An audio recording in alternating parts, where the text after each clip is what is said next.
주님께서 우리를 기도의 자리로 불러주셨습니다. 다 같이 찬송가 202장 같이 하시겠습니다. 찬송가 202장입니다. 하나님 아버지 주신 책은 202장 우리 같이 하시겠습니다.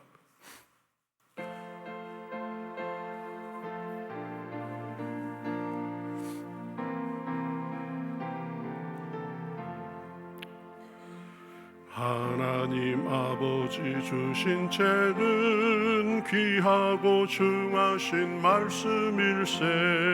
기쁘고 반가운 말씀 중에 날 사랑한단 말 참 좋도다.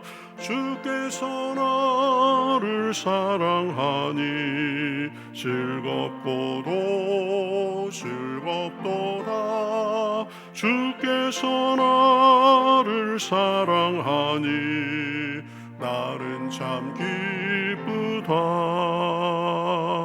그 속에 은혜를 저버리고 어긋난 딴 길로 가다가도 예수의 사랑만 반영하면 또다시 예수께 돌아오리.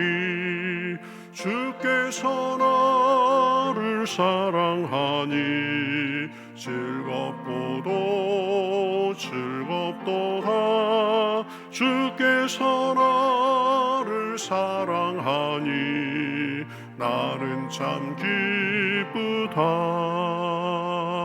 구주의 영광을 바라보며 예수의 이름을 찬양하리. 영원히 찬양할 나의 노래 예수의 이름이 귀하도다.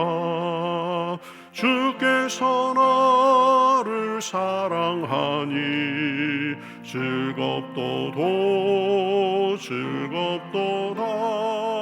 주께서 나를 사랑하니 나는 참 기쁘다.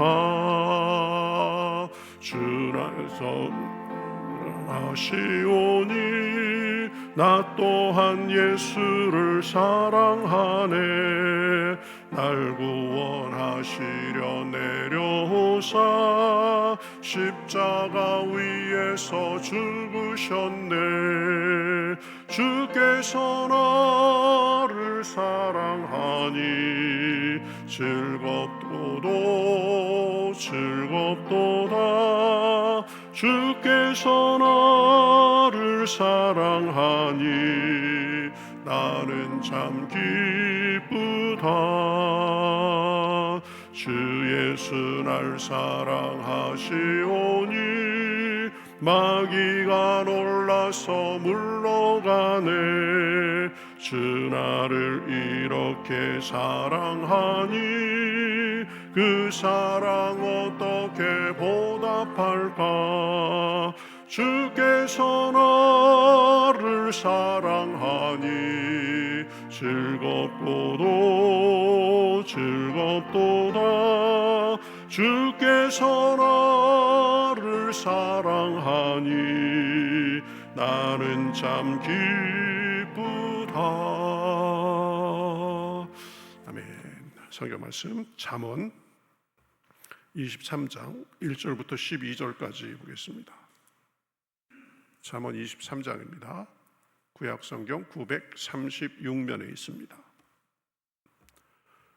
구약 성경 936면 잠언 23장 1절부터 12절까지. 자, 저와 여러분이 한 절씩 교독하겠습니다.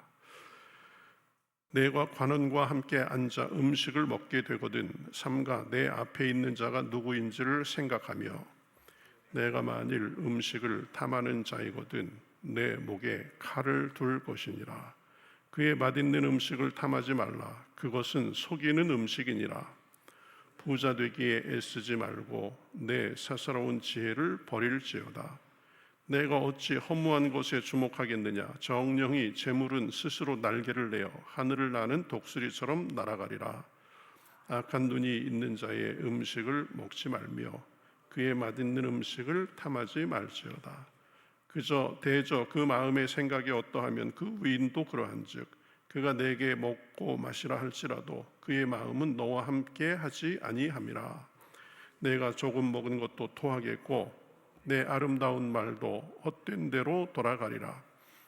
미련한 자의 귀에 말하지 말지니 이는 그가 내 지혜로운 말을 업신여길 것임이니라. 내 지게석을 옮기지 말며 그 아들의 밭을 침범하지 말지어다. 대저 그들의 구속자는 강하시니 그가 너를 대적하여 그들의 원한을 풀어주시리라. 훈계에 작심하며 지식의 말씀에 귀를 기울이라. 아멘.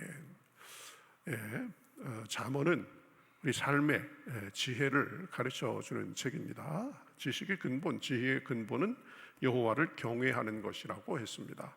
또 여호와를 경외하면서 구체적으로 우리가 삶의 모습 속에서 어떤 모습을 가져야 되는지 구체적인 지혜도 가르쳐 줍니다. 그래서 잠언을 많이 읽으면 참 지혜로운 사람, 현명한 사람이 됩니다.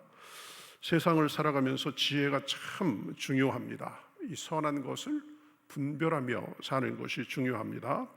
먹는 자리, 내가 여기가 마음 놓고 먹어야 되는 자리인지 아니면 조심해야 되는 자리인지, 만남의 자리, 내가 지금 말을 할 때인지 들을 때인지 어느 정도의 말을 해야 될 자리인지, 또 사람을 대할 때도 그렇고 자녀를 대할 때도 그렇고 이 지혜와 분별이 필요한 순간들이 있습니다. 그래서 잠언 23장은 삶 속에서 우리가 어떻게 지혜롭게 살아야 하는지를 아주 실제적으로 가르쳐주고 있습니다. 특별히 이 눈에 보이는 것에 속지 않는 그 분별, 겉으로 나타나는 모습만을 가지고 속지 않는 분별, 그 다음에 겉과 속을 잘 어떻게 분별하는가, 그 다음에 훈계를 기쁨으로 받을 줄 아는 사람, 이런 사람이 이 지혜로운 사람이고 그러한 삶이 지혜로운 삶이다라고 말하고 있는 것을 볼 수 있습니다. 그래서 지혜로운 삶은 우리가 첫 번째로 구체적으로 보면 눈앞의 일들을 잘 분별하는 삶입니다. 본문은 왕의 초청을 받은 자에게 삼가하라라고 권면하고 있습니다. 왕의 식탁은 왕이 나를 불러서 같이 식사하자고 한 거니까 대단히 좋고 영광스러운 것 같지만 그 자리는 단순한 대접이 아니라 이 왕이 어떤 의도를 가지고 이 초청한 자리일 수 있다는 것입니다. 뭐 정치적인 자리, 거래의 자리 이런 데가 그렇죠. 식탁은 풍성할지 모르지만 지금 굉장히 그 사람을 살피는 것입니다. 단순히 음식을 주는 것이 아니라 그 사람의 성품과 반응, 태도를 면밀히 살피는 자리가 되죠. 그런 자리에서 그저 먹을 것이 많다고 기분이 좋아서 부주의하고 자기 욕심을 드러내면 오히려 상대방을 실망시키거나 문제에 빠질 수 있게 되는 것입니다. 그래서 2절에 보면 너는 목에 칼을 둘지니라 라고 말하는데 눈앞의 유혹을 넘어서 분별하며 그 자리가 어떤 자리인지를 알고 욕망을 제어하면서 그렇게 처신하라는 말입니다. 지혜로운 사람은 모든 상황 속에서 분별할 줄 아는 사람입니다.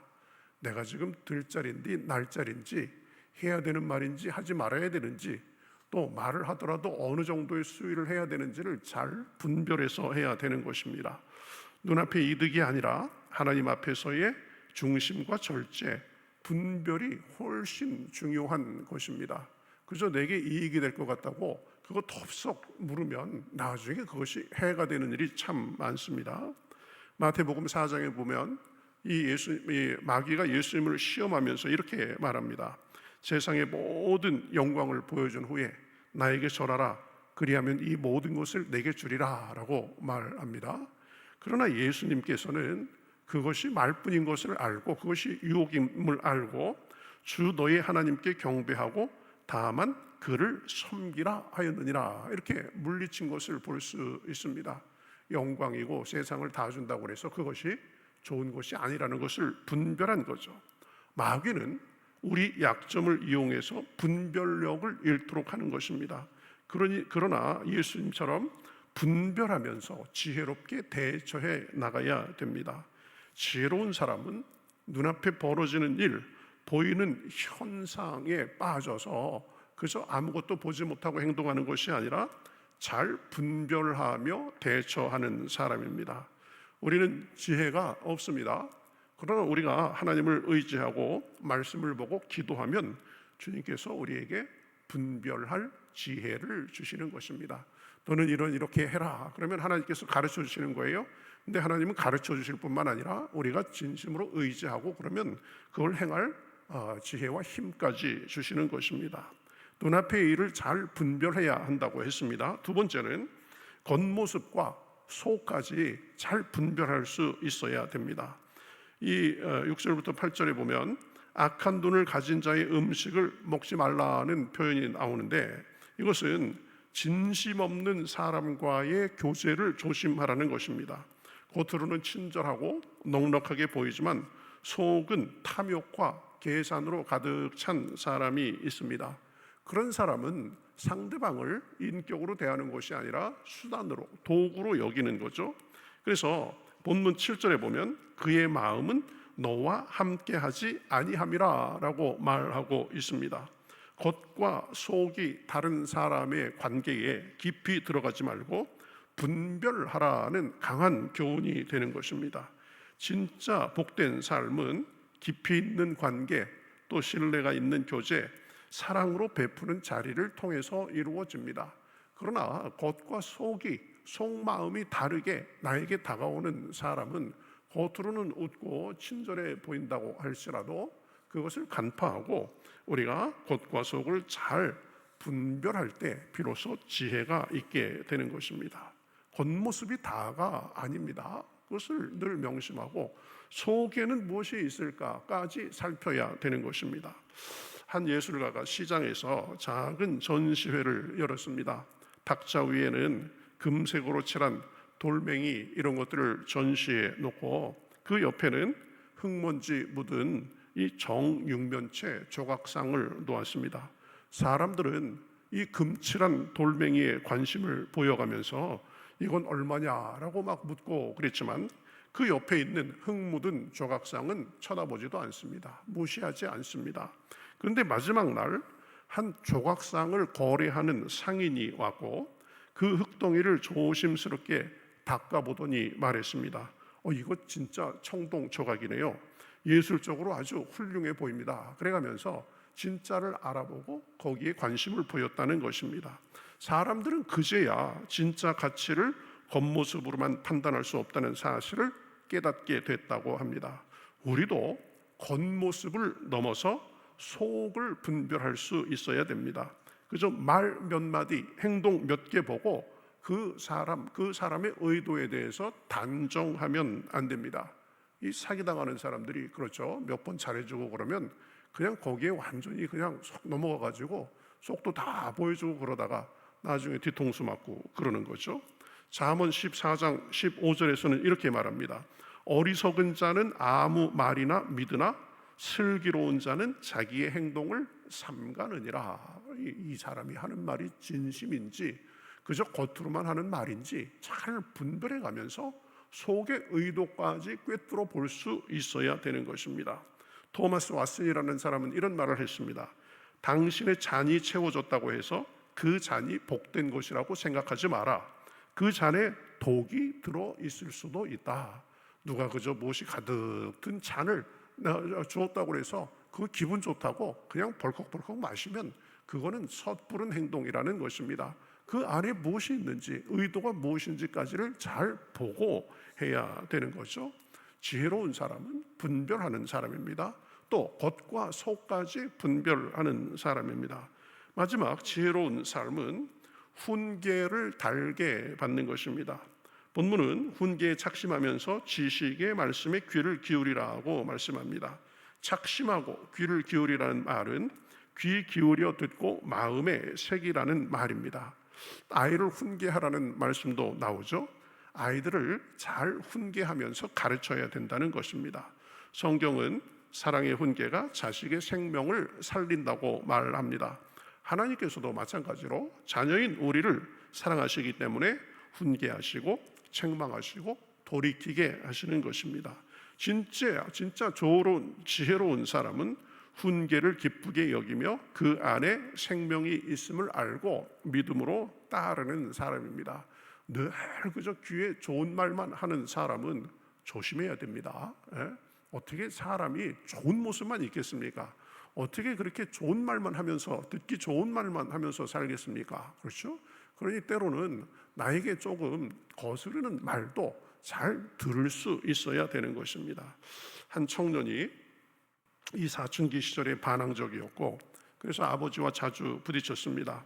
아버지는 안타까운 마음에 사랑하는 마음으로 훈계하면서 또 안방문을 닫고 들어가서 눈물로 아들을 위해서 늘 간절히 기도했습니다.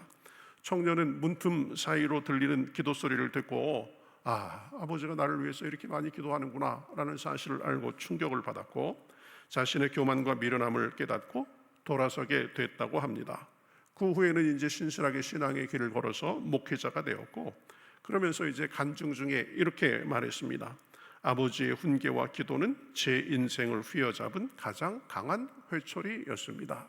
늘 좋은 말만 하는 사람을 조심해야 됩니다.